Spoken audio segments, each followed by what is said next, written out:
right? Okay. Quiz will be next week, right? Will be in class. I'm planning to do this way this year because we have 2 lectures. So I'm going to put the quiz by the end of the second session, okay? So I will leave about 25 minutes, okay? So the quiz time is usually 20 minutes. So I believe many of you guys, if you can work without any problem with your homework, there should be no problem for the quiz at all, okay? Should be quite straightforward. During the quiz, you need a calculator, you need a ruler, okay? Because I want you to draw some of the, like Miller indices or maybe the direction indices, okay? So you need a ruler, you need a calculator. Other than that, because it's a closed book, closed note, so I do not allow you to bring the formula sheet for the quiz, but you can do that during the midterm exam and the final exam, okay? So, but therefore you need to study, okay? You need to remember something. So if there's really a lot of things I want you to remember, or you need to remember for those, don't worry much, okay? I will either give you tables or give you information about that one. So you really do not need to see, for example, 14 different brevis lattice. No way. Even for me, some I cannot memorize, okay? But those you don't need to. But memorize some important things. I'm going to show you today. If there's something will be covered in the quiz, you need to memorize. I will mention that in class, okay? So that's the reason why you need to come here, okay? Any question? Any question about homework or the first quiz? If not, then what I'm going to do today, I want to go over, what we learned in last class very quickly, and then we will finish chapter 3, and then the second session we will start chapter 4. Okay, so last class we talked about the crystal structure, right? The lattice structure, and also we define the unit cell. To define a unit cell, you need to know the constant, lattice constants, plus the 3 different angles, right? Fortunately, brevis shows we only need 14 unit cells. That 14 unit cells can describe all the crystals available, okay? So indeed, in the 14 unit cells, only 7 types, plus these 4 different basic types. That were composed of 40 different unit cells, okay? So the 4 types I listed here: simple, body center, the face center, the base center, right? And then the most important thing here in this chapter, okay, and also for this class actually, because we do not have time to cover the crystal. Crystal analysis actually could be a standalone material science class, okay? But we do not have much time. I want you to focus on the cubic cell. These are the very basic one, right? So that's the cubic cells actually has 3 different types, right? Could be the simple one, BCC, and FCC. And also there are other types. One thing important where you should know about is orthorhombic one, or for basic type, from simple, BCC, body centered, face centered, they exist, okay? So only this one, only the orthorhombic has all 4 basic types. And also, one thing important, actually later on we will also cover that one, because in this class we will spend a lot of time on metals, okay? So for metals, about 90% of all crystal structure, either BCC, body center cubic, FCC, or HCP structure. So these 3 are important, okay? But the HCP structure is a bit complex to understand. That's not the major thing for this class also. And also, I want you to know, see, for example, for the BCC structure, how do we calculate how much of the volume be occupied by the atoms, right? So for the BCC, we know 2 atoms are included in this 1 unit cell, right? And so you need to know how to correlate the diameter or the radius of the sphere, the atom, with the lattice constant A, right? And then using that relationship, we can calculate the volume fraction occupied, or the atomic packing factor is 68%. Okay, it's not close packed, but densely packed enough. Okay. So, and also we talk about the FCC structure, phase center cubic last class. The FCC structure is close packed structure, right? We know that can achieve 74%. The highest volume that can be occupied by the spherical atoms, right? 74% is the largest one for the spherical atoms.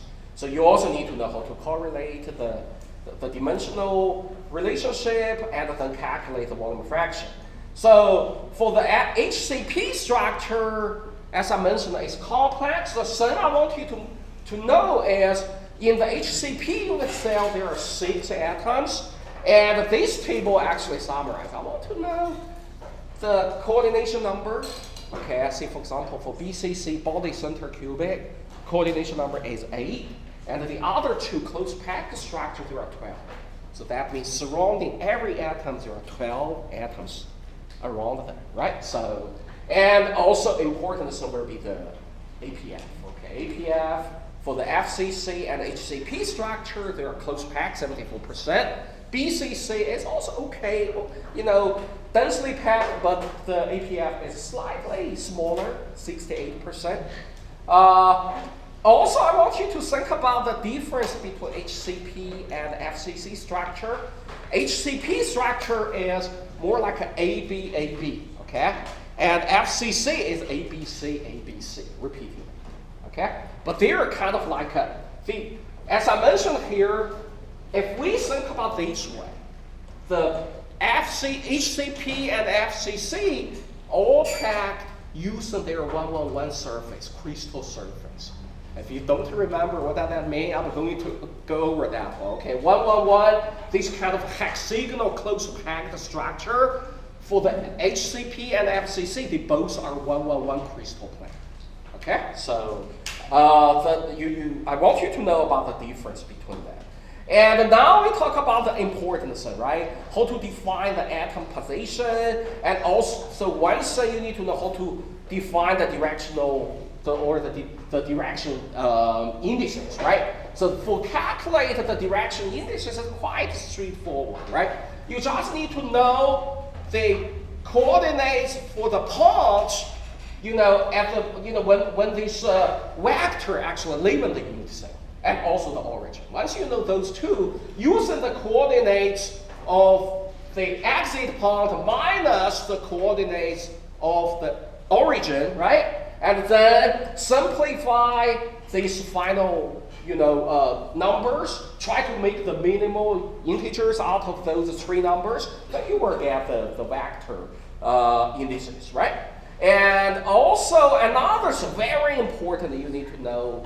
That's kind of like the key to the material science, is how do we define the Miller indices, right? For the different crystal plane, how do we define them? Also quite straightforward, right? The only thing you need to know are the intercepts, right? The intercepts of this plane with the x.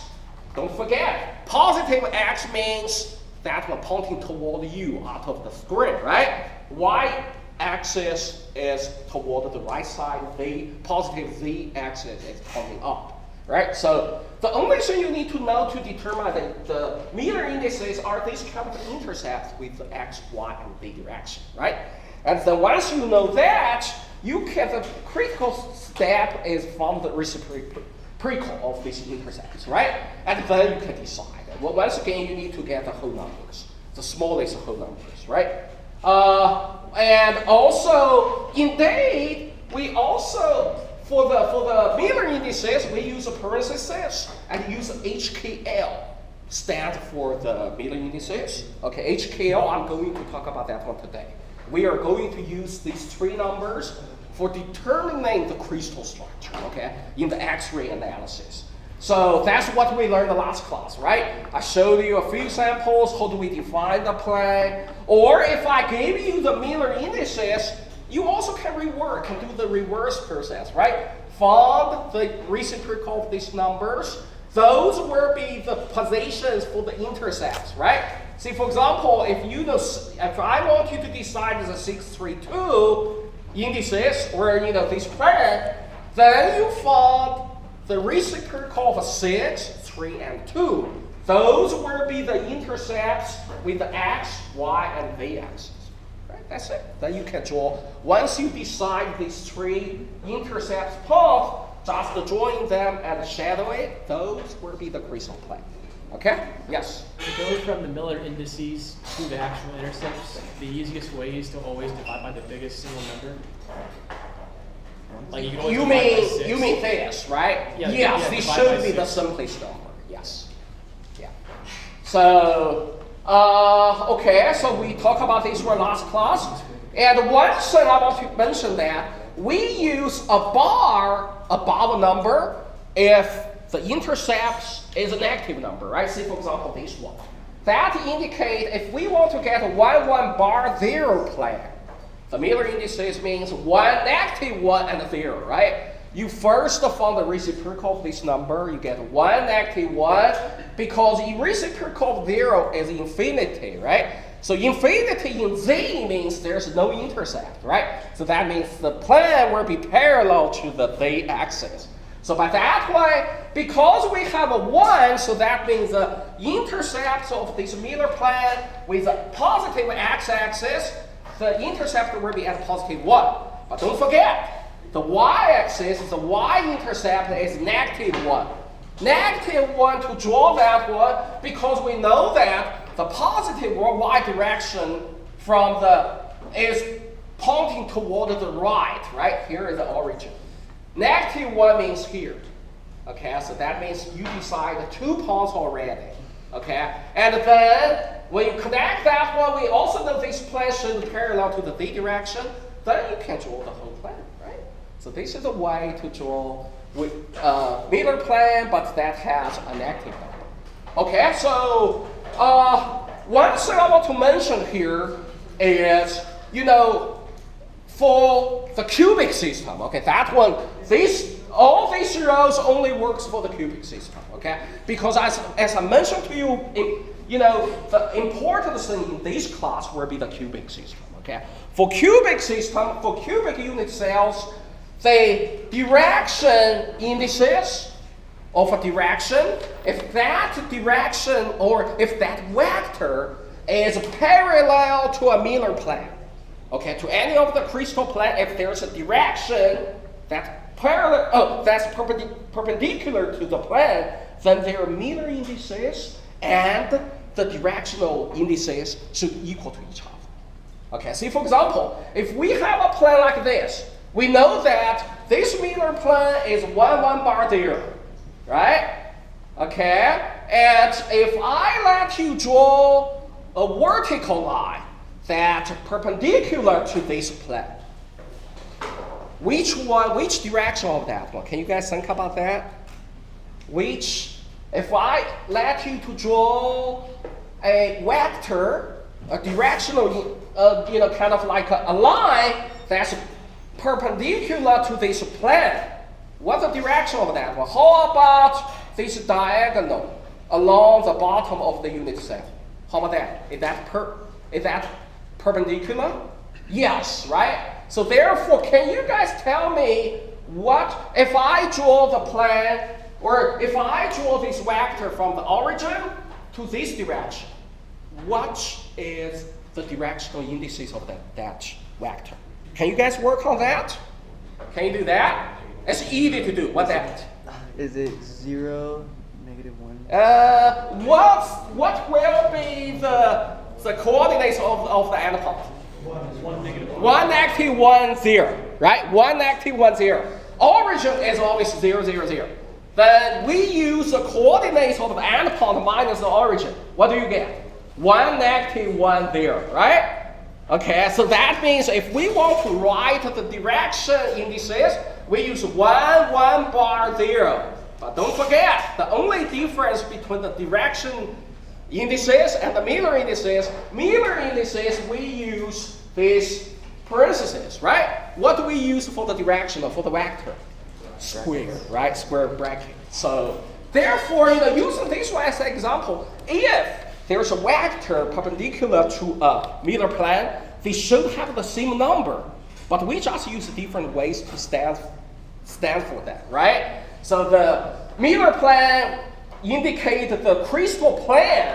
For those, we use parentheses, or if we want to indicate a vector, we use square bracket. But when they're perpendicular to each other, they should have the same number. Okay, so that's one thing. But don't forget, this row only works for the cubic system, for the cubic unit cell. Okay, another thing, though I do not have time actually to tell you how do we derive that one, but it's quite straightforward. If we think about, say, for example, in a system, okay, when we have, you will not have only one bar 0 plane, right? If you have an infinitely large crystal, you should have many of those 1 bar 0 planes, right? They should parallel to each other. Okay, so if you want to decide, the most important thing for the crystal analysis is to determine this interplane distance.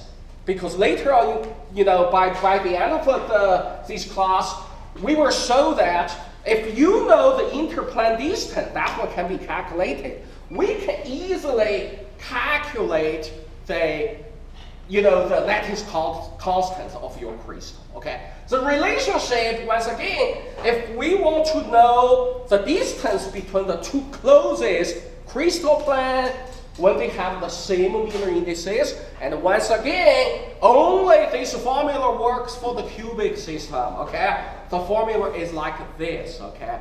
So the distance between two planes, two closest crystal planes, has the number HKL that can be related to the size or the length of this unit cell divided by the square root of h squared plus k squared plus l squared.